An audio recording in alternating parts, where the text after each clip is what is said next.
Hello दोस्तों, आप सबका स्वागत है मेरी वीडियो में। ये रिवर का वुड टेबल बनाना सिखाएंगे आज हम आपको।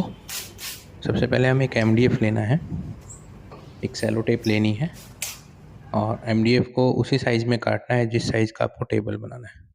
एमडीएफ कटिंग करने के बाद हम सेलो टेप से कवर करेंगे इसको कंप्लीट। जैसा कि आप वीडियो में देख रहे हैं कि हम इसको अच्छे से कवर करेंगे, कोई भी बबल्स, सलवट और लीकेज ना रहे। टेप जो है वो ओवरलैपिंग होती है, इसी टाइप से हम पूरा एमडीएफ जो है कवर कर दें। ये जो टेबल है हम 5 फीट बाय 3 फीट का टेबल जो है बना रहे हैं। इसका प्रोसेस आप पूरा देखिए, हर स्टेप पे हर प्रोसेस इसमें दिखाया गया है। तो आप जुड़े रहिए वीडियो में आगे। हम एमडीएफ के ऊपर टेपिंग करने के बाद साइड की जो एमडीएफ है अब हम उसको टेपिंग कर रहे हैं।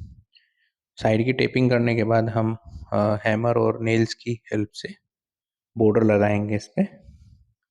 ये देखिए, इस टाइप से बॉर्डर लगाना है। चारों साइड में हम ये बॉर्डर लगाएंगे।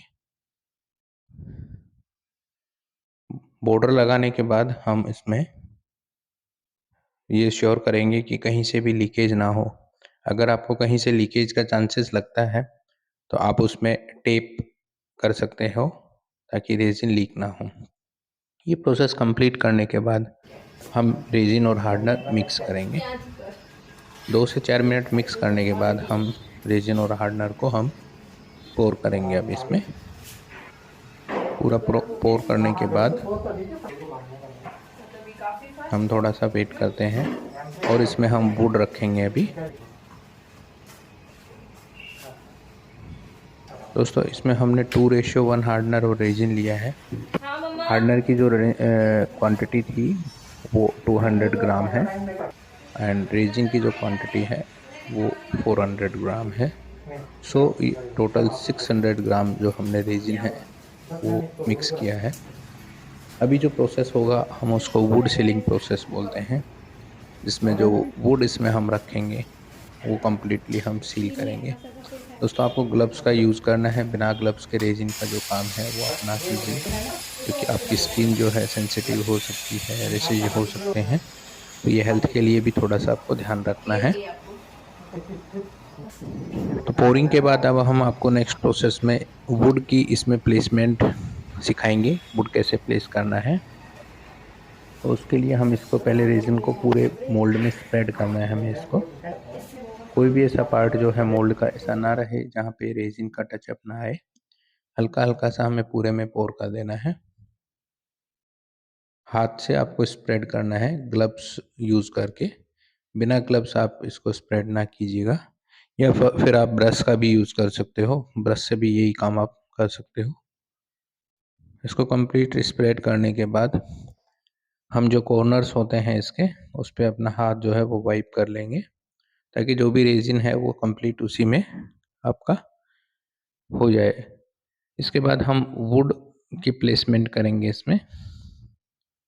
वुड को हम इसमें रखने के बाद रेजिन और हार्डनर जो हमने इसमें मिक्स करके पोर किया था, हम उसी को इस पे टचअप करेंगे। इसको वुड सीलिंग प्रोसेस बोलते हैं। ये आपकी वुड की जो प्लेसमेंट है वो फिक्स करता है, और रेजिन जो है वुड के ऊपर एक कोट लगने के बाद बबल्स जो आने के चांसेस होते हैं वो 0.1% रह जाते हैं। तो इस प्रोसेस से हम पूरा वुड को जो है कोट कर रहे हैं। ये रिवर टेबल बनाने का सबसे स्टार्टिंग मेथड है। सबसे पहले हमने मोल्ड मेकिंग प्रोसेस किया है, मोल्ड कैसे बनाना है वो आपने देखा है। सेकेंड प्रोसेस होता है वुड सीलिंग प्रोसेस। जो भी हमें वुड उसमें यूज़ करना है उसको हम सील कर रहे हैं। ये कंप्लीट सीलिंग होनी चाहिए वुड का, ऊपर से भी, नीचे से भी, साइड से भी। वुड का जो हर पार्ट है वो रेजिन से कोट हो जाना चाहिए। कोट करने के लिए आप सेम वही ग्लव्स की हेल्प से ही आप कोट कीजिए। ब्रश वगैरह के कोई ऐसी रिक्वायरमेंट नहीं है। अब आप देखिए वुड्स के जो ग्रेन्स हैं वो कितने हाईलाइटेड हो गए हैं। केवल रेजिन का यूज़ किया है हमने, उसमें कोई कलर मिक्स नहीं किया। जो नेचुरल ग्रेन्स होते हैं वुड्स के वो आपको दिख रहे हैं। तो ये प्रोसेस होने के बाद अब हम वेट करेंगे इसका ड्राई होने का, और नेक्स्ट वीडियो में हम आपको आगे के स्टेप्स बताएंगे।